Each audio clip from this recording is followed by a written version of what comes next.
Hey everyone, Vladimir is here, and today I wanted to do a quick review of the game called Jets and Guns. I've actually played this game when I was maybe 15 years old, about 10 years ago, but I saw it on Steam today and, well, I just wanted to see if it was as good as I remember it to be. And the good news, it is, but let me go through it in an orderly fashion. So first things first, it's a shoot 'em up game where you fly around and just try to destroy the enemies. There's not much of a random factor, except maybe for the loot drops. You fly around to the end of the level. The enemies always appear at the same position as before, so as I said, not much random factor. But what makes the game great is the variety of weapons, the dynamic gameplay, and as you can see, well, a lot of stuff is going on. Not every level has the ground, only this one, not only this one, but yeah, not every level has the ground. Basically, some levels are in space, some levels are on the planets where you have to use bombs and drop them to destroy the enemies.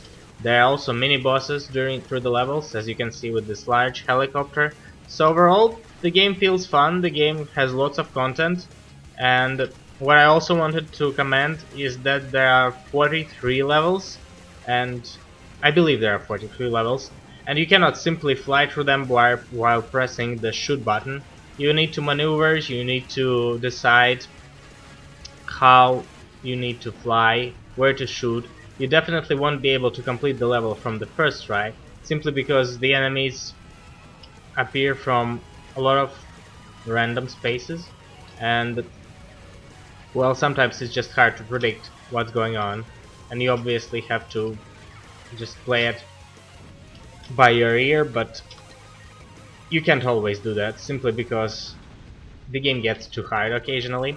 But yeah, if you played the game in 2004, I have good news for you. The game is as good as it has been before.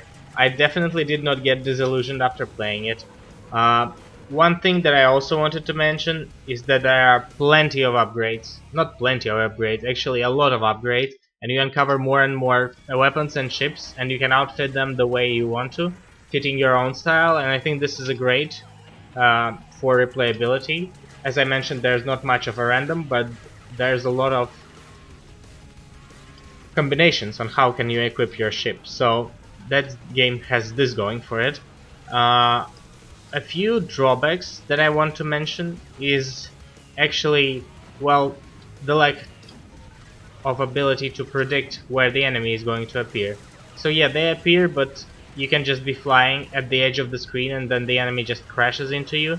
So you have to remember where the enemies appear when you replay the rounds, and yeah, this can get a bit tedious and annoying, feeling that the game actually sabotages you.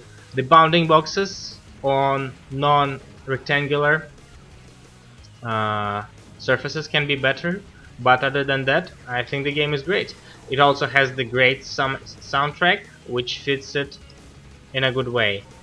So right, I definitely recommend you get this game if you like shoot 'em up and bullet hell games, and overall it's a good example of an action game.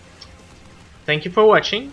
If you want to see more reviews, check out shortgamereviews.com or join our Steam group, mention in the comments, and have a nice year. Have a great year ahead. Happy New Year, guys. Cheers, Vladimir is out.